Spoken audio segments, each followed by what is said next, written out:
makes me incredibly sad and upset that that this wonderful person who was my husband and the father of my children disappeared without a trace.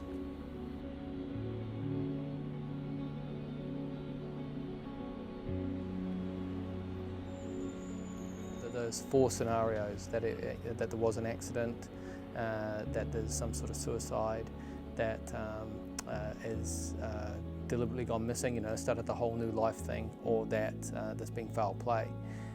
Each and every one of those is still an option in this case.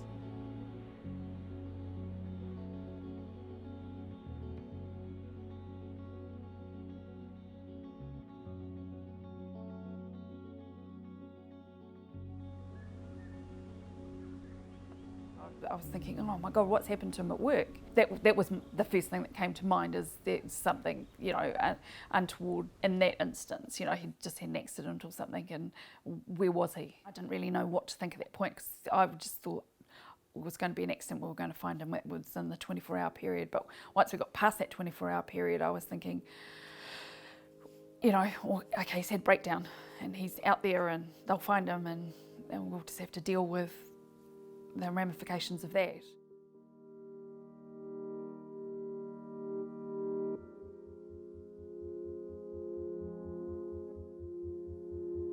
There's nothing to indicate he would be the subject of some sort of accident. There's nothing to indicate that it's created a new life for himself. There's nothing to indicate that he was the victim of foul play. And some of his personal property being located in the acid bath, 4 or 5 days later, poses more questions than answers.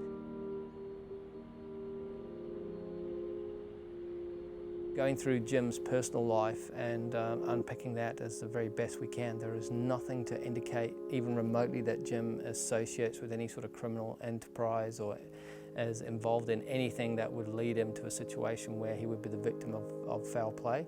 There's just, he's just Mr. Vanilla. There's just nothing in there that's, there's no hint of anything he's been in contact with or involved with, or anything he was doing that would lead you to think anything that would lead to a homicide, to the killing of somebody.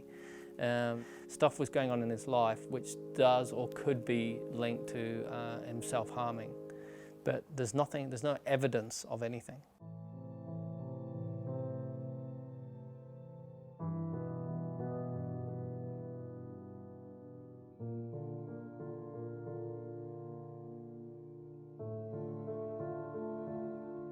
He doted on his children.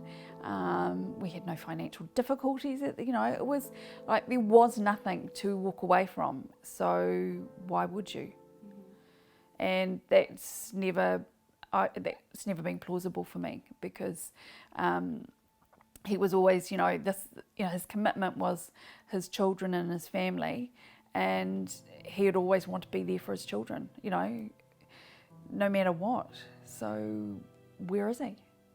One of the things for me is that every other investigation into missing persons or into homicides or that kind of stuff, you can anchor yourself around some facts.